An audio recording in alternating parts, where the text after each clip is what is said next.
નમસ્કાર, આપ જોઈ રહ્યા છો નવનિર્માણ ન્યૂઝ અને આપની સાથે હું છું ભૌમિક પાઠક. દર્શક મિત્રો, નવનિર્માણ ન્યૂઝ એટલે આજની પેઢીનો અવાજ.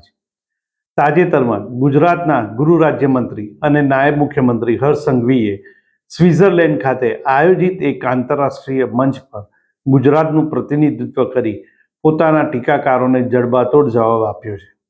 લાંબા સમયથી સોશિયલ મીડિયા અને રાજકીય વર્તુળોમાં વિરોધીઓ દ્વારા તેમની શૈક્ષણિક લાયકાત મુદ્દે ટ્રોલ કરવામાં આવતા હતા.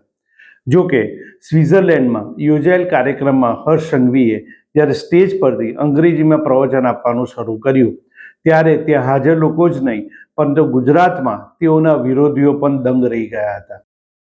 આ સંબોધનની સૌથી મોટી ખાસિયત એ હતી કે તેઓ કોઈ કાગળ કે સ્ક્રિપ્ટ પરથી વાંચીને બોલવાને બદલે ફ્લુઅન્ટલી ઇંગ્લિશમાં પોતાની વાત રજૂ કરી રહ્યા હતા. આ ઘટનાથી ગુજરાતના રાજકારણમાં ગરમાવો આવી ગયો છે. હર્ષ સંઘવીએ પોતાની અંગ્રેજી બોલવાની છટા અને વિષય પરની પકડ દ્વારા સાબિત કરી દીધું છે કે તેઓની સામે આંખ ઉઠાવનારાઓ કે સમજી લે કે કામ પ્રત્યેની નિષ્ઠા અને શીખવાની વૃત્તિ પણ વ્યક્તિને સફળતાના શિખરો પર પહોંચાડી શકે છે. જે લોકો તેમની લાયકાત પર સવાલ ઉઠાવી રહ્યા હતા, રાજકારણમાં તમે તમારા કામને લઈને વિરોધ કરો તો તે યોગ્ય છે, પરંતુ વ્યક્તિગત રીતે કોઈના પર આક્ષેપ કરી તેની કાબેલિયત પર સવાલો ઉઠાવવા તે જાહેર જીવનમાં યોગ્ય નથી. જાહેર જીવનમાં રાજકારણમાં વ્યક્તિગત આક્ષેપોને સ્થાન ન હોવું જોઈએ અને દરેક પક્ષે મર્યાદામાં રહીને રાજકારણ કરવું જોઈએ તે લોકોની પણ લાગણી અને માગણી છે.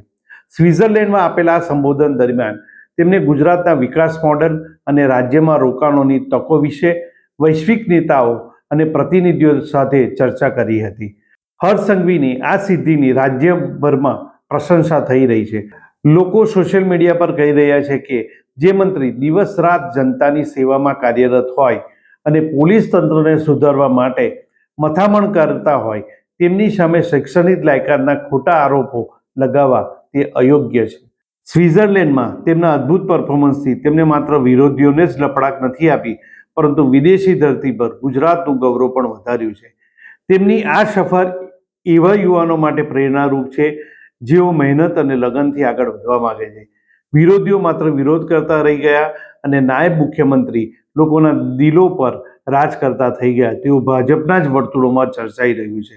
વડાપ્રધાન નરેન્દ્ર મોદી દ્વારા ભારત @2047 માટેની તૈયારીઓ કરવામાં આવી રહી છે, ત્યારે આજના યુવા નેતાઓ પણ ભારતના વિશ્વગુરુ બને તે દિશામાં પ્રયત્નો કરી રહ્યા છે. નમસ્કાર, હર હર મહાદેવ. વધુ આવતા અંકે